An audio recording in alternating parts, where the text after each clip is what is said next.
Next on the list, we got Dr. Lorena Lopez. She's a postdoctorate associate. She's also at the Eastern Shore AREC, and she's on the entomology side. And I'll just go with that. That's okay. And if you want to just talk forever, just do like a manual and never look up at me. But he stayed right on time, by the way. Okay, hi everyone. I'm Lorena Lopez. Like Roy say, I'm an entomologist. I'm in the same boat as Emmanuel. We got here together in April. We're fiance, and yeah, we're engaged. So don't look like we're like together. So okay, I'm an entomologist. He grows the plants. I protect them from bugs and mites.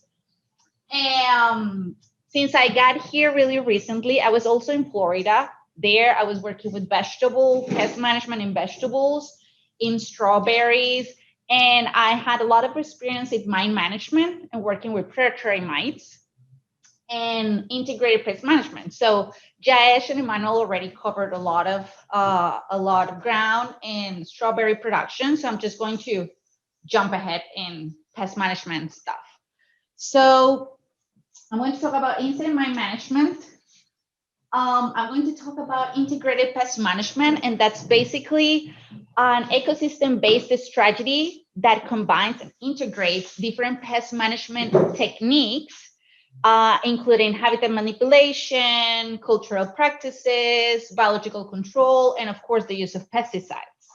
I'm going to talk about a few of these techniques, cultural practices like sanitations, pollinator conservation, water and weed management, and all these things that are important to take in account when you're managing different pests in strawberries. I'm going to talk about a little bit of biological control, insect and mine management, and the use of predatory mites in other areas and how that could be promising here.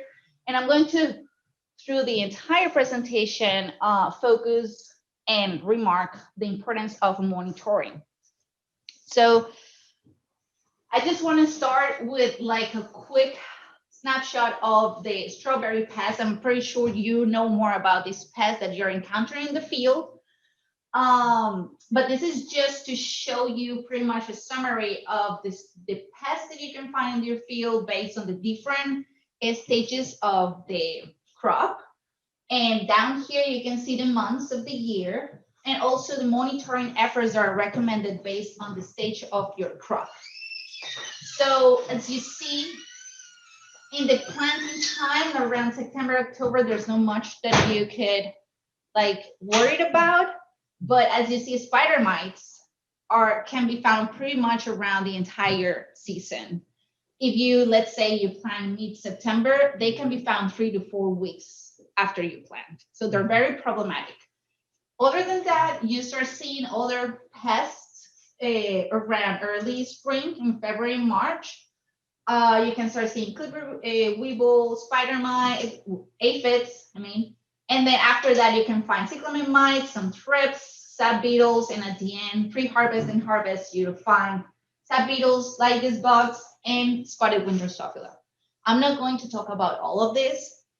I'm going to talk about a few of them, and hopefully, as we get closer to harvest, or in the fall, in November, hopefully, I'll talk about the pests that you can find in pre-harvest and harvest times. So one of the pests that I'm not going to talk about, but I want to mention, is thrips. Thrips, they can be found like in strawberries, but they usually are not a big problem, except in some strawberry producing states where they have chili thrips. These are present in strawberry fields in Florida, in Georgia. In California, they're keeping an eye on it because there have been reports, but it's not declared that it's established there, but it's a matter of time. So as close as we have it is Georgia. It's not that we're never going to have them. It's just a matter of time, but hopefully it's going to take a lot of time. But it's important to keep an eye on thrips, even though they're not a major problem most of the time.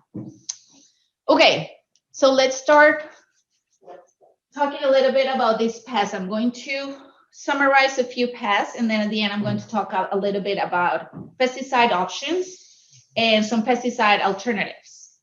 So the strawberry clipper beetle, also called the bog weevil, this is the adult, that is the larvae. They overwintered in wooden areas. So just like Yaesh mentioned, you have to keep an eye on the fields that are close to wooden areas, not just because of deer, but also because that's where some pests come from. They overwinter as adults, and then they become active around February. The females come out and seek for the flower buds, the very young flower buds, and they lay one egg in the base of the flower bud, and then they chew on the stem, and it starts falling down, and that's what you see, the drying flower bud. And then the larvae emerge and get into the flower bud and starts feeding on them. They these larvae develop between 3 and 4 weeks. Then the adults come out, feed on the pollen, and then in the summer, when it's too hot, they go into something called summer estivation. It's something similar to overwinter. They are inactive, but it's just in different temperatures. And then when the winter comes, they go on overwintering again, and the cycle starts again. So it's only one generation per year. And some reports have found in Cornell and New York and Florida that the damage caused by the clipper beetle, like you see there, it's compensated by the plant. So the plants compensate this damage by producing more flower buds, higher quality fruit, bigger fruit, and more fruit. So most of the time, even though you find that damage, the plant can recover and your yield may not be affected. Most of the time, that's what happened with clipper beetle.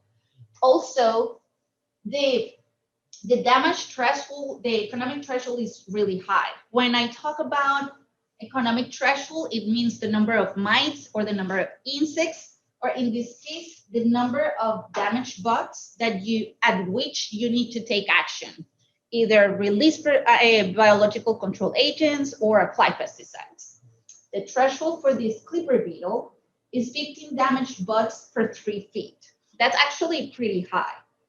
So it's hard to find this kind of pressure for a clipper beetle. If you get to find it, there are some options, and actually carbaryl so far is the preferred option. There are not many pesticides against this clipper beetle, unfortunately. And there are other products like Danitol, which is very old, and Acera, and some other pyrethroids, but pyrethroids in the 3A mode of action group are broad spectrum pesticides, which mean they pretty much kill everything that they touch. And I just want to stress for a lot that pyrethroids cause aphid outbreaks. So be aware when you use them, because you may have another issue after you get rid of the clipper beetles.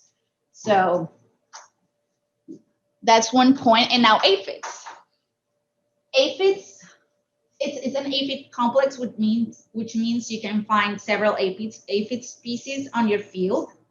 But the most common one is the strawberry aphid. And they can be found, this can change a little bit, but mostly they are found early spring, and they alternate reproductive stages over the year. What this means is that they overwinter as eggs, and then in early springs they emerge. They develop around in 2 weeks from nymph to adult, nymphs like that one. And then they start during the summer giving birth to live aphids, just tiny versions of those.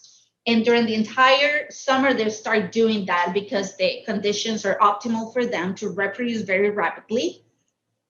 And they also produce these winged stages. So these are all aphid species have the winged and wingless aphids. The stage is just a stage for them to migrate and colonize other crops and other plants. They produce these over the summer, and then at the end of the summer, they move, lay eggs again. The adults die, and they overwinter again as eggs. And the cycle starts. So for aphids, high infestations are also rare. In some states, like in California, you need like 30% of your field infested to justify applications of pesticides against aphids or pyrethroids, which are also some label for that. When you have high infestations like that, what happens is that sooty mold start growing in the leaves and the fruit because they secrete sugars that fall into and accumulate in the leaves and in the fruit, making the fruit unmarketable. So that's an indirect damage that they cause. They also cause indirect damage because there are vectors of plant viruses. And actually, really recently, I think this year, the strawberry pest management guide for the southern area included the consideration for aphid vector plant viruses as something important, something to keep an eye on. Even though the high infestations are rare, when those happen, we need to be on the lookout for viruses. Single virus infestations usually don't show any symptoms in the plants. Is when we have multiple viruses in the plant. And this is common when you have high infestations. Aphids are very good vectors of viruses, of many viruses.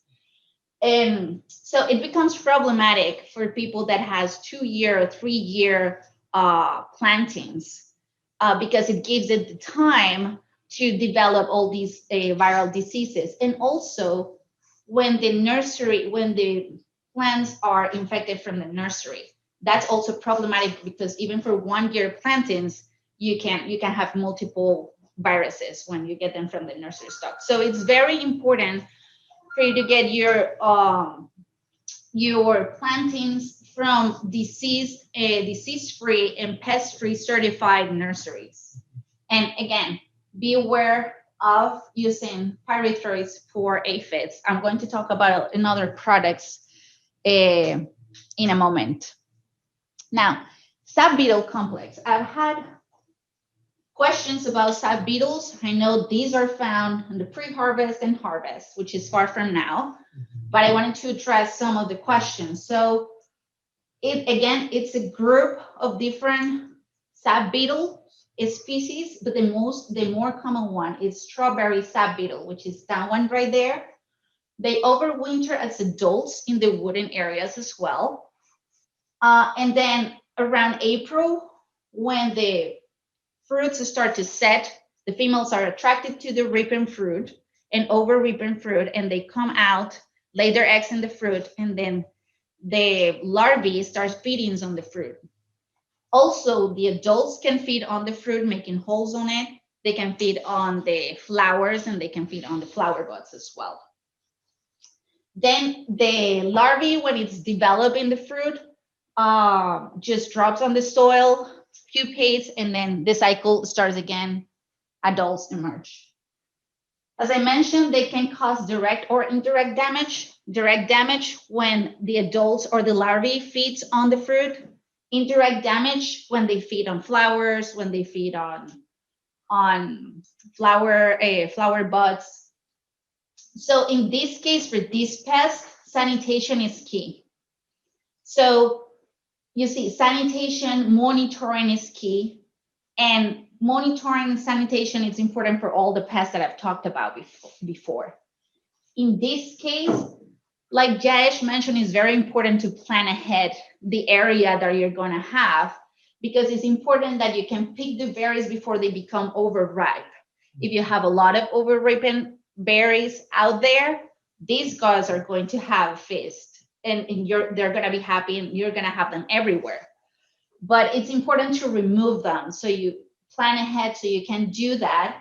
And one option for you to monitor these pests is you can use some of your overripened fruit and put it in a bucket close to your field and check that every week So you can see how many adults and how many larvae you have. Again, if you get this sanitation protocol, these pests are not gonna be, these sap beetles are not gonna be a major issue for you. If you get to have any issues with them, I'm going to show you a few options in a moment. So I left this mite pests for the end because they're a little bit more complicated and problematic. So the two-spotted spider mite, it's, as I mentioned, is the most consistent pest that you can find in pretty much every strawberry producing state, including here. I put the size because I'm going to show you another mite that is even smaller than this. 0.4 millimeters is very small, but you can still see it with the naked eye if you turn in on the underside part of the leaves. And one thing that it's important, and it's that you can see different mites. They look different in color, like white and red spider mites, but they continue to be the same species. They continue to be two-spotted spider mites. So the white form of the two-spotted spider mite up there is kind of translucent, and the 2 points that you see there, the 2 spots, is basically the waste of the digestive system. So all the waste, that's what you're seeing. It's translucent, that's what you're seeing. And then they can turn red sometimes based on what they eat. They can feed on the fruit and they can turn red just because they're eating the fruit. So they're soaking out the tissue, the liquid contents of the cells of the plant. So they're processing all the colors that they have.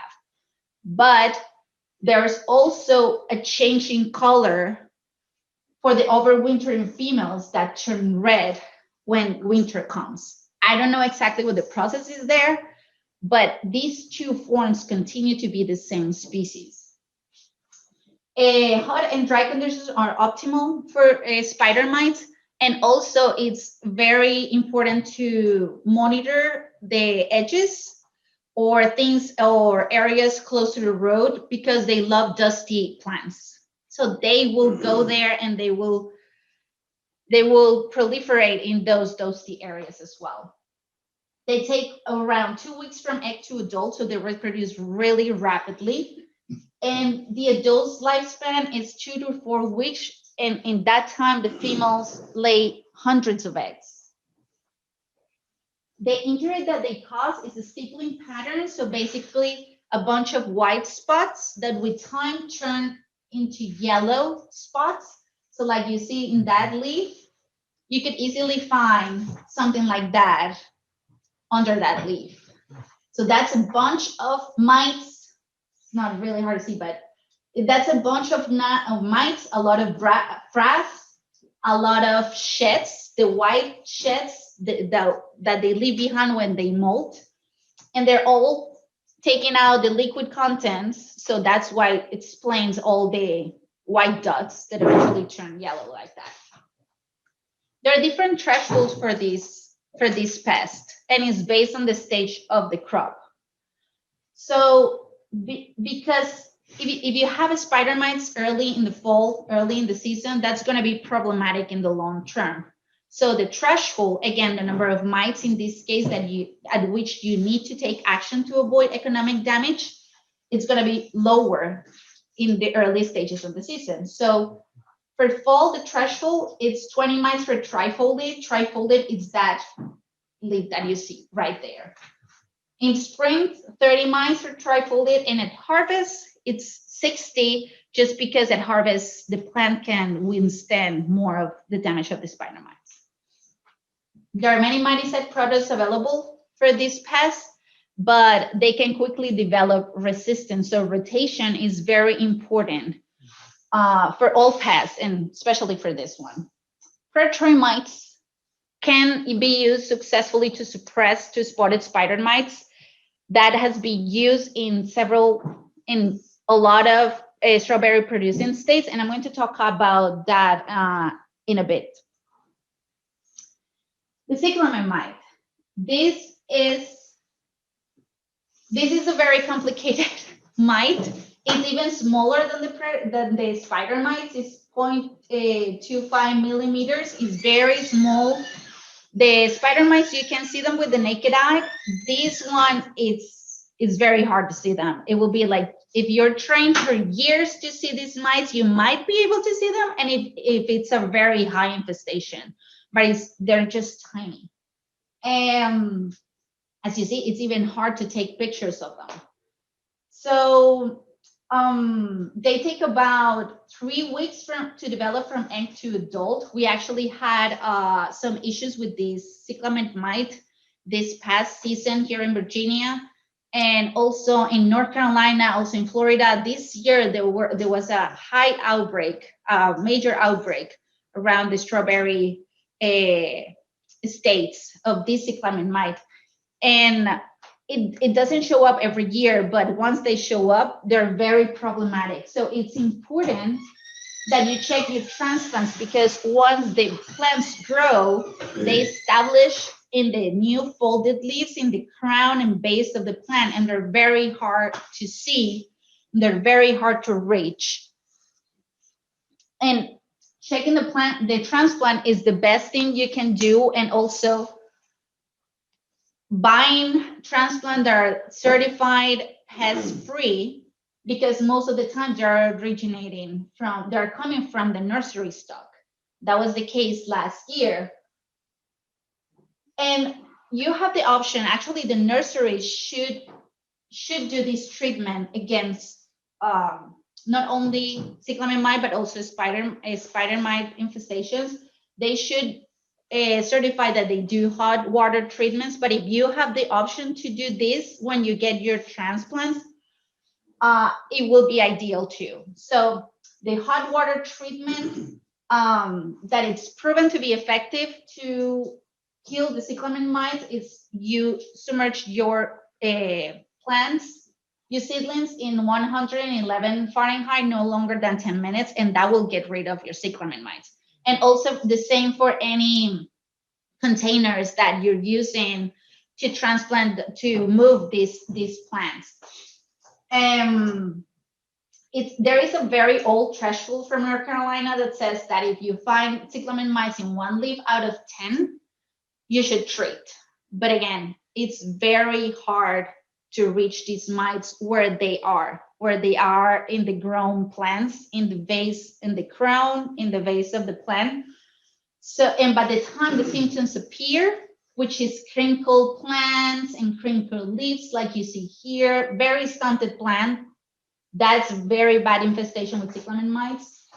There's nothing we can do. The mites are everywhere in that plant, and they're probably in the other plants, and it's going to be a matter of time until the leaves look like that, because they have been there for a long time. You can have them from the nursery and they won't show up, and the symptoms won't show up until March of your next year, just because they overwinter and they start to reproduce by the time in February, when things start getting a little bit warmer. So it's very complicated when you find the symptoms. It's better to do preventive treatments. And the problem is that there are very few miticides available for this mite. And what they recommend is to use high pressure sprays, just to be able to reach those areas where they settled.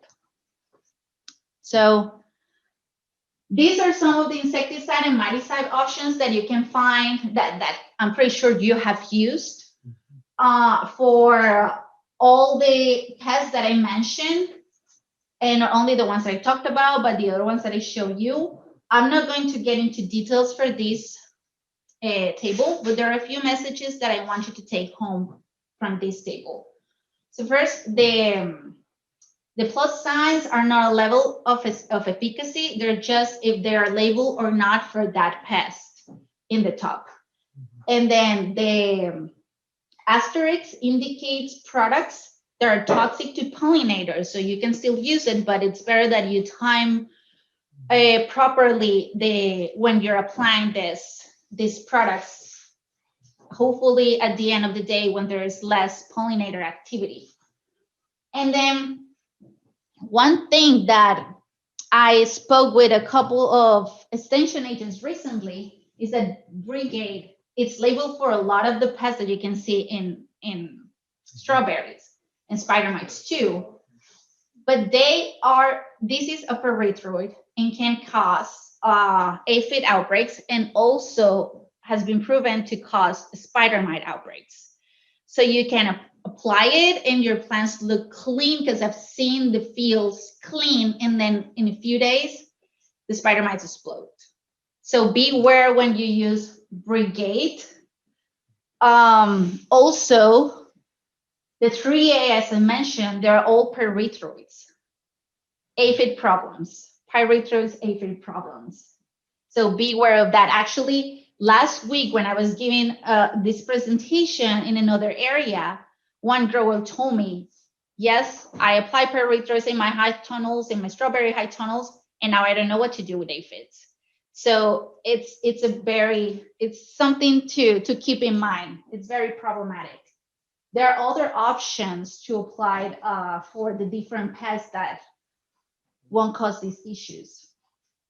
And also, if you notice, none of these insecticides works against cyclamen mites. So there are miticide options, and these ones have another mode of action, which, as I mentioned, I gave you a few very different ones in the other table. Here are more options for you to rotate. As you all know, I'm pretty sure by now, rotation is very important. And also, these tables are going to be sent to you in an email together with some links that are very useful. A couple that Jayesh included in his presentation, and some other that are very useful for pest management guidelines and information. So you'll have these tables. So here, this is miticides. I included also the re-entry interval and pre-harvest interval, maximum applications per year, and we have spider mites and cyclamen mites. So one important message from this table: not all the miticides that are effective against spider mites are effective against cyclamen mite. Unfortunately, it doesn't work like that. Only a few of these miticides, 3 of them, are effective against cyclamen mites, and actually Magister was just recently labeled for this mite. Another thing that it's important to take in account is pre-harvest interval. I know a lot of you have picked your own strawberries, and I know this is important for you when you're harvesting and you have a mite or any pest problems. So these two have 20 and 30 pre-harvest interval. So if you get to find spider mites in the fall, I would say these are your best options, so you can leave the other ones in case you have problems in spring or during the harvest. That way you don't run out of a mode of action groups. You can rotate efficiently. Besides the miticides, I wanted to talk about predatory mites. Predatory mites have been used to suppress spider mites successfully in Florida, in California, and a lot of other strawberry producing states and countries. And they can effectively suppress this pest. Again, there are a lot of things that you cannot translate directly from other places, because strawberry production is very specific from different areas. That's why we need local research. And trying out these pesticide, these predatory mites here in Virginia is one of the projects that I have in mind for next year. But I wanted to introduce you to it in case you haven't used them or are not familiar with them. There are 2 species that are commonly used against 2 spotted spider mites. One is Phytocilus persimilis, which is the red one on the top. It is an obligatory predator of spider mites, which means they only eat spider mites, including the 2 spotted spider mite. They can consume up to 20 eggs and 5 adults per day, which is a lot. And they eat all stages of the spider mite. Sometimes in Florida, they refer to this predatory mite as a bioinsecticide sometimes, because They are usually used when you have high numbers of spider mites, which I mentioned, around 60 per trifoliate. They release them and they suppress them super fast, and then they're gone. They just go through the field, eat them, and then you don't find the predatory mites again. And they don't eradicate it, but they really suppress them. And they don't establish in the crop like Neostilus californicus. This predatory mites is a generalist predator, which means they feed on spider mites and thrips and cyclamen mite. So this can be established in the plants, which is different from the other one, early in the season, because they can also feed on whatever is there, that it's a small insect. And when the flowers are out, when the flowers arrive, they can feed on pollen as well.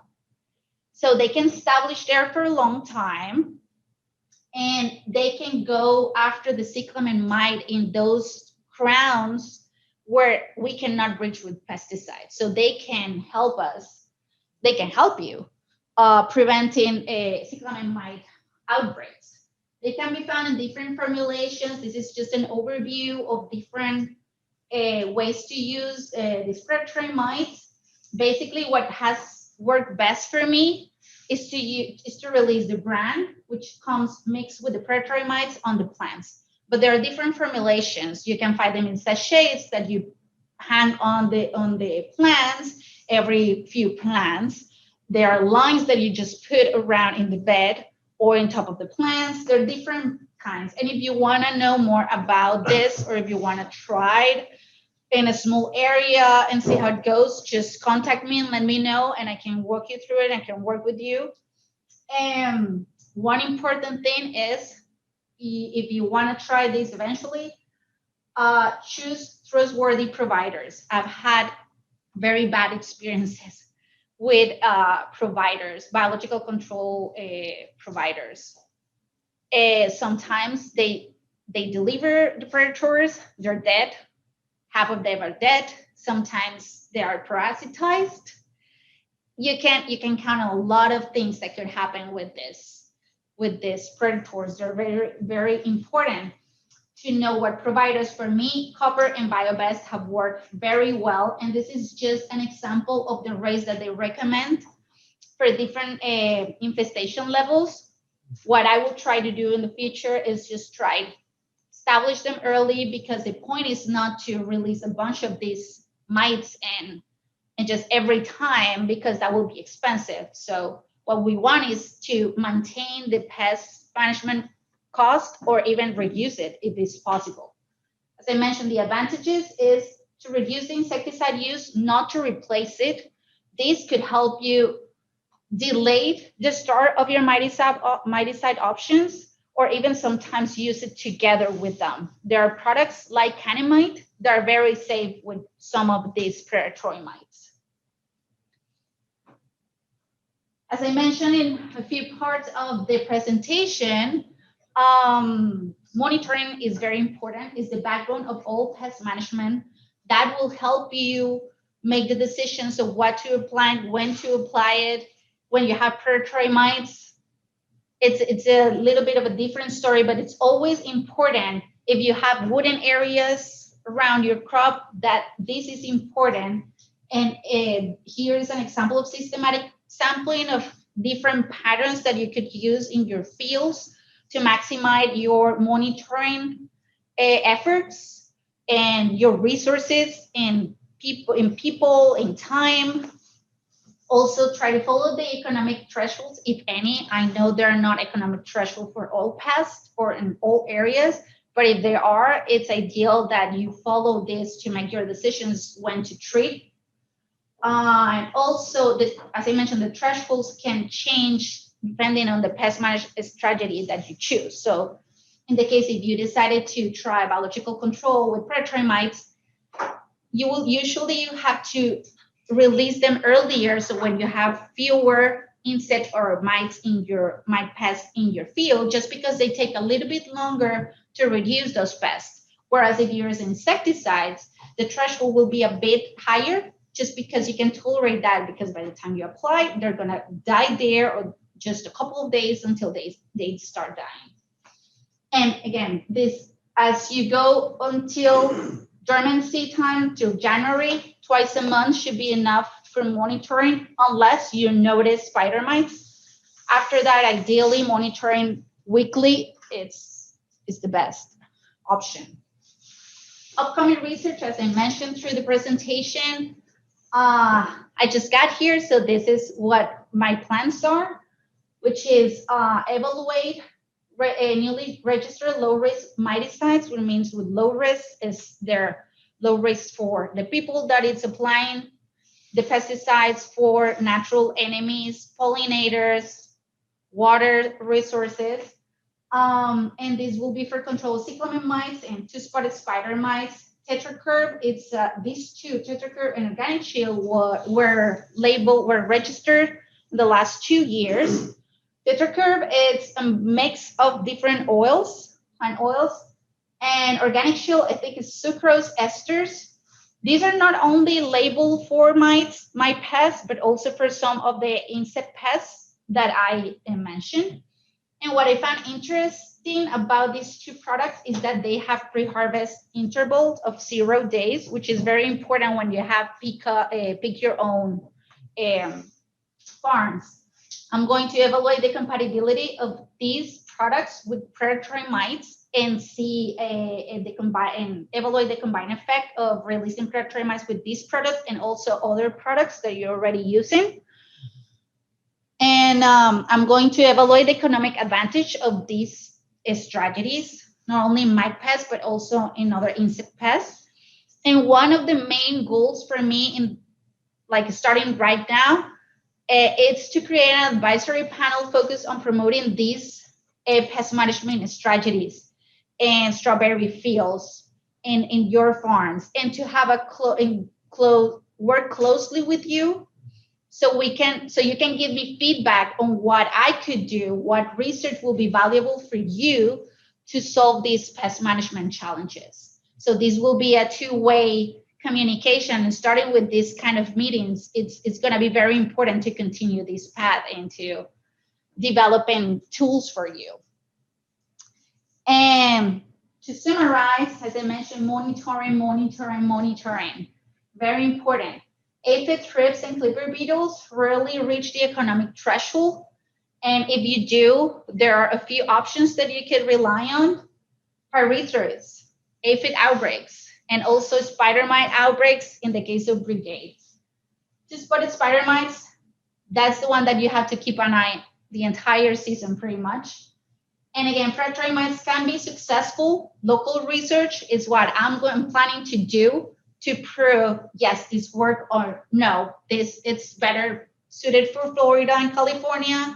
Here we're gonna develop some other things, but I'm pretty sure it has potential here. And I would like to work with you if you're interested in the future to collaborate in these kinds of projects. And with this, I just wanna say thank you. This is all my information. You're gonna have it in the document that Roy's gonna send you, and I'm happy to answer any questions.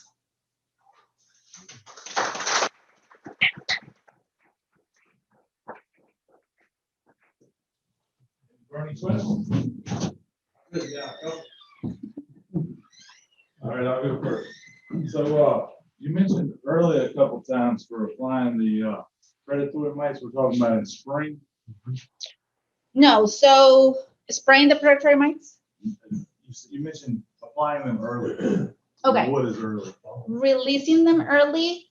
So it depends, because if you have a high infestation of spider mites in the fall, you may use Phytocillus persimilis, which is the one that goes fast after them. Yeah. And then you're going to suppress them. And then the dormancy comes and you're fine, because you're not going to have the predatory mites during the dormancy. It's too cold for them. But if you don't have any issues during the fall, or if you just apply release these predatory mites or applied a pesticide in fall, I would say the ideal time will be in spring, when things are start getting a little bit warmer, so they can stay there Like was when you're that talking about the time. one of them that could feed on pollen and stuff, that's when we'd have it, would be Yes. spring. So that's why I was thinking early mid spring. Yeah, it's spring, but it depends. Like you can play around with it. Yeah. It depends of the level of infestation that you have. And even though you have pollen, like what, March? Yeah. Kind of. You can start there, or if you have low numbers of spider mites in February, they will go after that and and they will stay. What I think will happen, because I don't know if that will happen here. What I think will happen, they will stay there in low numbers. Then when other pests and or bites start going up a little bit, they will grow with whatever comes. If the pollen comes, they will go with the pollen. So they will maintain there for the generalist, of course. Yeah. All right. Any more questions? I got another one. The question was about Lorsban. Lorsban, chlorpyrifos. Am I saying that right? Yep. Will that do anything on mites? Because some growers customarily use that for preventative clipper control. I'm not really sure. I haven't heard of that being used in mites. What I've heard is that that may not be useful in a few years. Yeah, some of us stocking up. But I can get back to you on that, but I haven't heard of that being used in mites, but Okay. I'll get back to you on that. That one was texted to me because they didn't want to ask, so I'm asking. I think the other question would be probably for Jess or Emmanuel, and it's come up earlier, when you're talking about fumigation, what's the best inline through the drip fumigation to use? And if you have any opinion on that, instead of shanking it in, but using it through the drip. I know there's some that exist, but I didn't know how to properly answer the question. Well, Telon sometimes is being injected. Telon 35, T35, that's been injected in Florida before, Okay. both vegetables and strawberries, but wheat pressure change depending on the season. Winter wheats are not the same as summer wheats, therefore Telon might work for some stuff in tomatoes, but not work in strawberries. And again, depending on the temperature, also pest pressures might change. So the reason why I'm trying to find excuses to not give you a definitive answer is because here in Virginia, we have different soils. Sure. That also plays a role. Sandy soils in Florida are different, and Telon is going to react differently there. Because I remember Chuck doing some research on it, but that's really about all I remembered. And I know it's not something that's commonly done. I have a question. Yes.